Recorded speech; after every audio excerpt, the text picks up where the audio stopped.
tous et ravi de vous retrouver pour un tout nouveau rendez-vous sur Média TV Alternative, un rendez-vous hebdomadaire pour décrypter les grands enjeux internationaux en partenariat avec l'Université internationale de Rabat, un regard alternatif sur les questions du monde vu du Maroc. Chaque semaine, nous vous offrirons une analyse approfondie sur des sujets pluridisciplinaires avec des chercheurs spécialisés. Et aujourd'hui, c'est une question d'actualité qui nous touche tous à la fois de près et de loin que nous allons aborder.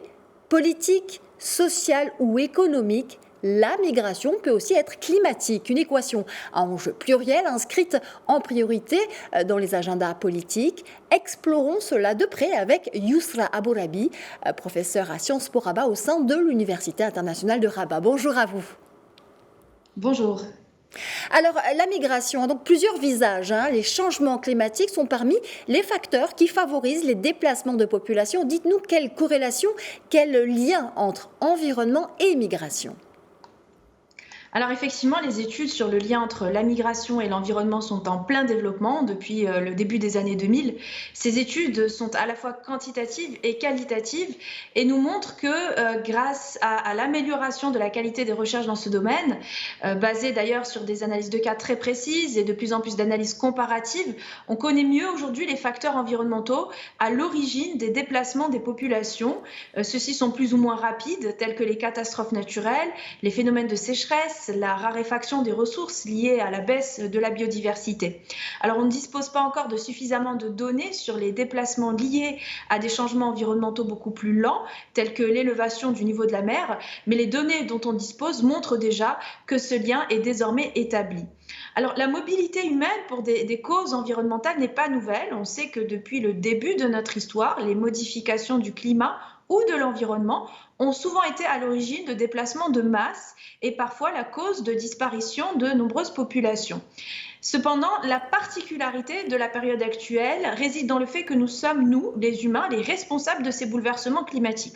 C'est ce que le prix Nobel Paul Crutzen, par exemple, appelle l'ère de l'Anthropocène. Alors l'ère de l'Anthropocène, c'est une ère géologique marquée par une profonde modification de l'environnement par les êtres humains. Elle est datée du début de l'ère industrielle, vers la fin du XVIIIe siècle, puisque c'est à partir de ce moment-là qu'on observe une dégradation significative de la qualité de l'air, de la qualité de l'eau, de la biodiversité, et tout ça a pour effet de modifier l'équilibre terrestre avec des conséquences plus ou moins brusques, plus ou moins lentes, telles que les catastrophes naturelles, la montée des eaux, les sécheresses, les migrations animales ou encore les effets de zoonose, c'est-à-dire la transmission du virus de l'animal à l'homme, et de nombreuses pandémies sanitaires sont justement dues à des effets de zoonose. Et donc, du fait de notre responsabilité dans ces bouleversements, nous sommes aussi responsables de leurs conséquences. Et c'est pourquoi la migration environnementale contemporaine ne ressemble à nulle autre auparavant. Alors, dans ce contexte complexe, on le voit, quels sont les défis actuels à propos de la reconnaissance des migrants environnementaux à l'échelle mondiale, en particulier en Afrique ? Les migrants climatiques représentent le visage humain, si vous voulez, des changements climatiques, puisque le défi majeur de notre époque, c'est la reconnaissance juridique d'un migrant, ou plus spécifiquement d'un réfugié environnemental ou d'un réfugié climatique.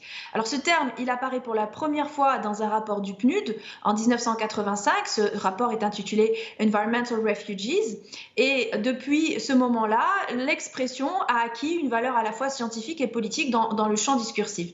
Aujourd'hui, l'OIM définit les migrants environnementaux comme des personnes ou des groupes de personnes qui, essentiellement pour des raisons liées à des changements environnementaux soudains ou progressifs, vont être contraintes de quitter leur lieu de résidence habituel et vont le quitter de leur propre initiative, soit temporairement, soit définitivement, ce qui va en fait aboutir sur un déplacement intérieur ou hors de leur pays d'origine ou de résidence habituelle.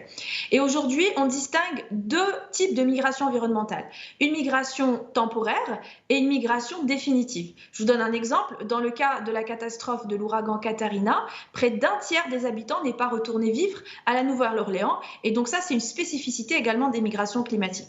Alors le problème, c'est que les facteurs environnementaux à l'origine d'un mouvement migratoire ne sont pas toujours exclusifs. Ils sont souvent liés à des facteurs économiques ou à d'autres facteurs. Et l'environnement en soi ne constitue pas une cause directe sur un temps court, mais très souvent une cause indirecte qui se fait sur un temps long, ce qui rend très difficile le travail d'investigation et de reconnaissance juridique aussi des facteurs environnementaux à l'origine de déplacement d'une population, d'autant plus que les facteurs environnementaux sont eux-mêmes pluriels.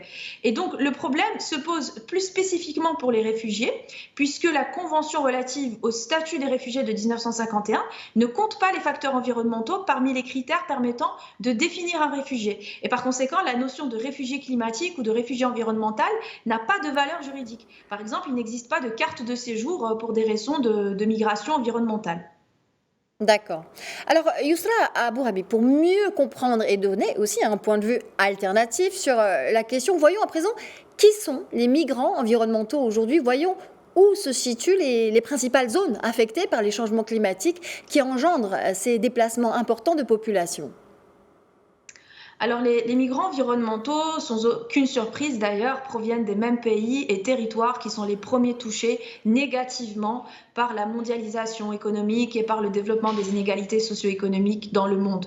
Un point qui permet notamment de souligner le fait que la migration climatique, c'est aussi une conséquence forte, pas simplement des modes de production de l'économie internationale de marché, mais également des rapports asymétriques qui persistent entre les économies mondiales dominantes et le reste des pays.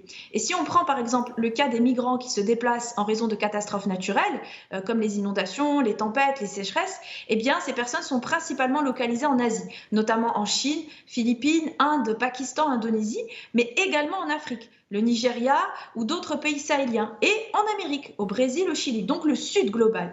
Et tous ces territoires et pays connaissent de profondes inégalités, quand bien même certains, comme la Chine ou encore le Brésil, représentent aujourd'hui des puissances économiques ascendantes et disposent d'un fort taux de croissance. Et donc cet indice permet de confirmer le fait que l'émergence et la croissance économique n'entraînent pas mécaniquement une diminution de la vulnérabilité des populations face aux risques environnementaux. Et donc les migrants environnementaux continuent d'augmenter et vont par ailleurs augmenter dans le futur. On estime donc que dans le scénario le plus pessimiste, c'est-à-dire si rien n'est fait sur le plan de la gouvernance climatique et par rapport aux objectifs de réduction de production de gaz à effet de serre, ces migrants climatiques représenteront près de 117 millions de personnes en 2050. En revanche, si des mesures efficaces en matière environnementale étaient prises, ce chiffre pourrait, dans le meilleur des cas, redescendre à près de 51 millions de personnes. Et donc, on notera que dans les deux cas, c'est le continent africain qui sera le plus touché sur ce point parce qu'en 2050, un habitant sur 4 de la planète proviendra de ce continent. Par conséquent, les enjeux et les risques climatiques, ils sont considérables. L'augmentation des inondations, les tempêtes, les sécheresses, et la sécheresse en particulier est problématique puisque contrairement à d'autres catastrophes naturelles, eh bien, elle n'est pas un phénomène ponctuel, mais constant et très progressif. Et donc, ça augmente cette difficulté dont je vous parlais tout à l'heure de reconnaître les facteurs environnementaux. Alors, pour vous donner deux exemples, ou un exemple même, le cas sahélien est particulièrement illustratif puisque la région du continent renferme les populations les plus jeunes, avec un âge moyen de 15 ans actuellement. Et on pourrait voir passer sa population à près de 130 millions d'habitants aujourd'hui, de près de 130 aujourd'hui à 330 en 2050. Et cette région est déjà frappée par de nombreux autres problèmes sécuritaires, économiques et politiques. Et par conséquent, les risques environnementaux constituent un facteur supplémentaire. Donc l'alternative ici, l'approche alternative face à ce défi, c'est d'abord de ne pas considérer la migration comme un problème entièrement sécuritaire, mais aussi comme une problématique de développement et d'économie, et également de la considérer sous l'angle juridique, encore une fois, de reconnaître l'identité d'un réfugié climatique ou d'un migrant climatique. Yousra Abourabi, merci pour cette approche alternative sur cette question de la migration climatique qui impose donc de repenser notre rapport à l'environnement. Je rappelle que vous êtes professeur à Sciences Po Rabat au sein de l'Université internationale de Rabat. C'est la fin d'Alternative, votre rendez-vous hebdomadaire en partenariat avec l'Université internationale de Rabat. Rendez-vous la semaine prochaine.